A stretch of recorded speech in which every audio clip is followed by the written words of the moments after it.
বৈষম্য বিরোধী ছাত্র আন্দোলনকে শুরু থেকেই সমর্থন দিয়ে এসেছেন নির্মাতা মোস্তফা সরওয়ার ফারুকী। গত ৫ আগস্ট ছাত্র জনতার আন্দোলনের মুখে দেশ ছেড়ে পালিয়ে যান সাবেক প্রধানমন্ত্রী শেখ হাসিনা। রাতারাতি পতন হয় আওয়ামী লীগ সরকারের। এরপর গঠিত হয় অন্তর্বর্তীকালীন সরকার। কোটা সংস্কার আন্দোলন থেকেই একটা সময় শিক্ষার্থীদের আন্দোলন সরকার পতনের এক দফা দাবিতে রূপ নেয়। এ দাবিতে ছাত্র জনতা সকলেই অংশ নেন। আর এদিকে সম্প্রতি জামাত শিবিরে বিভিন্ন কার্যক্রম প্রকাশ্যে এসেছে।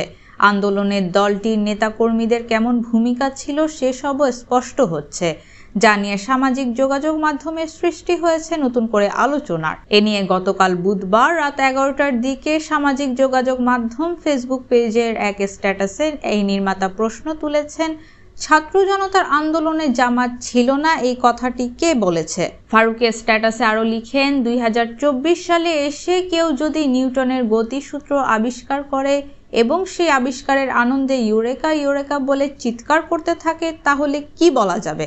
বাংলাদেশের সবাই জানে এই আন্দোলনের প্রথম থেকেই বিএনপি, জামাত, বাম দল মত নির্বিশেষে সবার অংশগ্রহণ ছিল।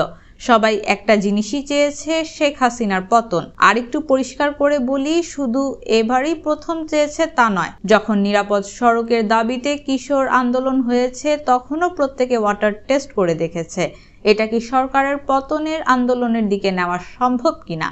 জিওপলিটিক্যাল বাস্তবতা এবং সেনাবাহিনীর বাস্তবতায় সেটা সম্ভব ছিল না বুঝতে পেরে আবার প্রত্যেকে দমেও গেছে। ফারুকী আরো বলেন, নুরুল হক নুরুদের নেতৃত্বে কোটা আন্দোলনের একই জিনিস টেস্ট করে দেখেছে বাংলাদেশ।